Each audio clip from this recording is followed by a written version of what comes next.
Merci à toi d'avoir cliqué sur cette vidéo. Comme tu as pu le voir, c'est une vidéo thread d'horreur. Juste avant que cette vidéo commence, je t'incite juste à regarder cette vidéo avec des écouteurs ou un casque pour recevoir tout simplement tous les bruits, toutes les musiques et être vraiment dans cette ambiance. Pareil, regarde cette vidéo soit le soir, la nuit, ou si tu es en pleine journée ou à midi, etc. Tu fermes tes volets pour être vraiment dans une ambiance.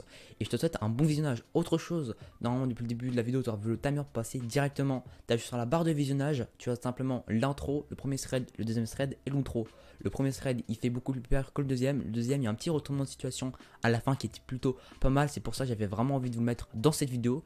Et puis je crois que j'ai tout dit. Pareil, si j'essaie de plus en plus à faire des vidéos thread d'horreur. Si tu aimes bien ces vidéos, lâche un petit pouce bleu, abonne-toi, active la cloche de notification et marque-moi vraiment des commentaires constructifs dans les commentaires logiques. Et puis je te laisse sur cette vidéo. Allez, bon visionnage.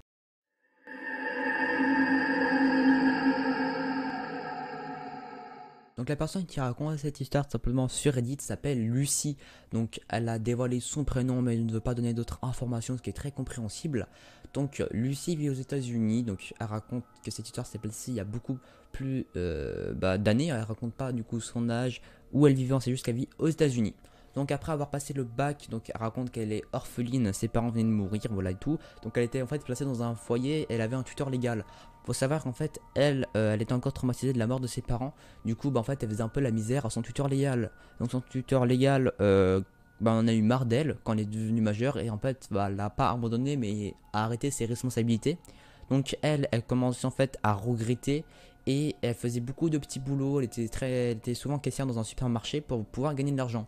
Elle vivait dans sa voiture et tout se passait plus ou moins bien. Jusqu'au jour où tout simplement, après un mois de travail dans un nouveau supermarché, deux personnes qui travaillaient avec elle, donc Andrew et Seth, et pas 8, 7, pas 8, ok, ça regarderait pas au montage, on en enlèvera un.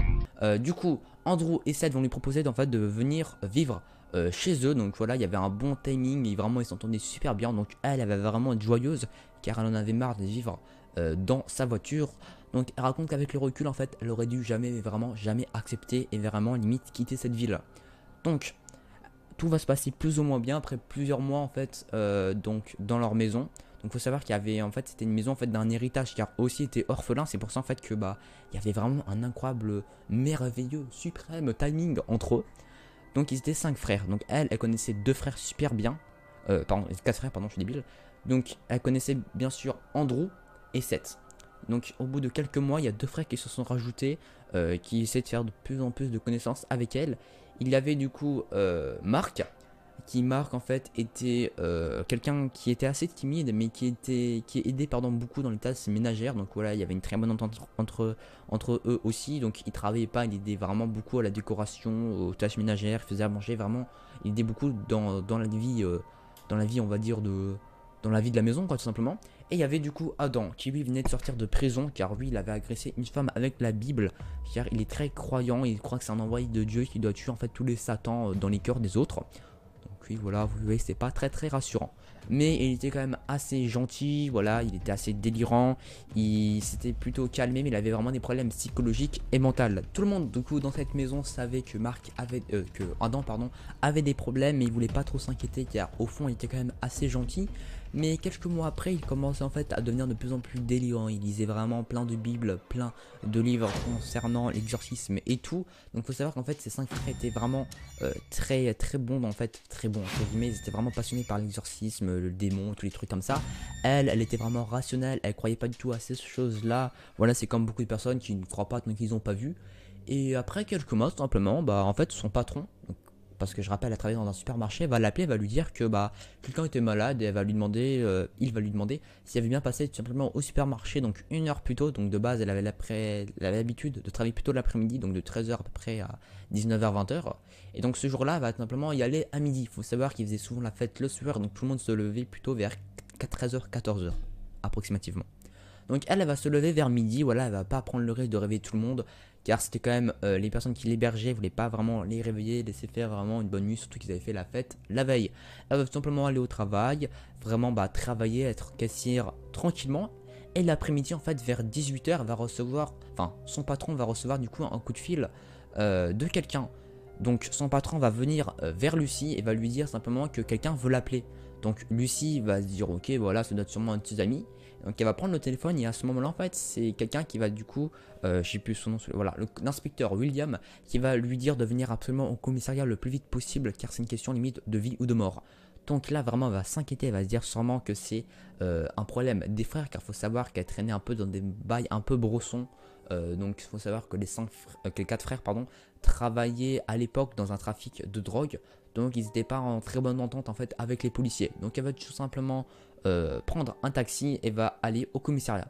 Une fois arrivé au commissariat, elle va attendre plusieurs heures en fait dans une salle d'interrogatoire. C'est comme dans les films là. En vrai, j'aimerais trop voir un truc comme ça, mais tu sais où t'as la vie teintée et tout. Enfin bref, à mon avis, quand t'es dedans, tu dois pas faire trop ton malin, tu vois. Donc elle va simplement être interrogée par un commissaire, donc de police carrément, pardon, je bégayais, par du coup l'inspecteur William, qui va lui poser en fait plein de questions sur Seth, William, Mark et Andrew, surtout en fait sur Adam.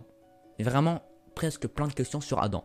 Elle osait pas demander de questions, elle va vraiment raconter toute l'histoire, comment ils se sont connus, elle va faire aussi dire un peu les trucs sataniques et tout, mais elle ne va absolument pas parler du trafic de drogue, car lui, elle voulait pas leur apporter de problème. Le commissaire va lui dire à la fin qu'il savait très bien en fait qu'il traînait dans le trafic de drogue et c'était pas pour ça qu'il l'avait appelé.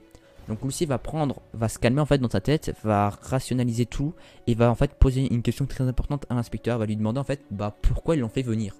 L'inspecteur va la regarder droit dans les yeux et va lui dire qu'en fait Adam a poignardé de plus de 17 coups de couteau vers du coup la trachée, la gorge, Marc. Donc là elle va vraiment être choquée et dire si Marc s'en en sorti. Donc lui elle est un peu conne parce que je pense que tu te prends 17 coups de couteau là, t'as plus de gorge en fait. Et donc bien évidemment Marc est mort et du coup Adam s'est fait arrêter. Le commissaire va lui dire qu'en fait Adam après avoir du coup fait plus de 17 coups de couteau, donc en plus des couteaux de boucher vers la trachée et vers la gorge de Marc, il a tout simplement couru sur la route, il a poignardé quelqu'un d'autre avant de crier et d'appeler le 911, donc le numéro d'urgence aux États-Unis, je rappelle quand même, et d'avoir du coup directement tout c'est fait. Mais il a aussi dit qu'en fait c'était un envoyé de Dieu et qu'il avait remarqué que dans Mark, Andrew, Seth et du coup surtout Lucy, il a dit vraiment que Lucy en fait c'était une chef de Satan, de je sais pas quoi, que son cœur vraiment fallait le purifier, fallait l'envoyer aux cieux, vraiment c'était un peu un fou, il avait vraiment des problèmes mentaux. Donc il va tout simplement dire qu'il faut absolument retrouver Lucy et la tuer. Donc là tu m'étonnes que Lucy, quand elle entend ça de la bouche d'un inspecteur, elle était vraiment tremblante, elle tremblait comme ça, tu vois. Donc elle va dire que c'est n'importe quoi, le commissaire va lui dire oui bien sûr c'est n'importe quoi, il a été arrêté, il est simplement encore il me semble en prison jusqu'à encore 3 ou 4 ans, il a vraiment pris une grande peine de 15 ans, puisque du coup il a fait pas mal de meurtres et il prévoyait encore de faire des meurtres. Donc l'histoire s'arrête comme ça, mais ce qu'il faut retenir en fait, c'est que Lucy est passée à 2 doigts de la mort, car oui, si son patron ne l'avait pas appelé en fait, Adam prévoyait vraiment de tuer qu'une seule personne au tout début et c'était Lucy. Mais puisque Lucy n'a réveillé personne et n'est directement allée au travail, personne ne savait en fait qu'elle était plus là dans la maison. Donc ce qu'il a fait en fait, Adam en se réveillant, c'est qu'il est direct allé vers la chambre de Lucy. Donc il s'est rendu compte que Lucy n'était pas là, du coup il a juste ouvert la porte d'à côté, il a poignardé 17 coups de couteau dans la gorge du coup son frère, du coup Marc. Donc voilà, c'est la fin de cette histoire, donc on se rend compte vraiment qu'elle est passée à la mort, mais à vraiment 1 centimètre de la mort. Ce qui fait assez peur, et donc elle dit que toujours à l'heure d'aujourd'hui elle est toujours en fait traumatisée par le nom d'Adam, donc c'est sûr que voilà elle a quand même t'es pas très bien en fait après avoir vécu ce genre d'histoire, et on va directement passer à la deuxième histoire.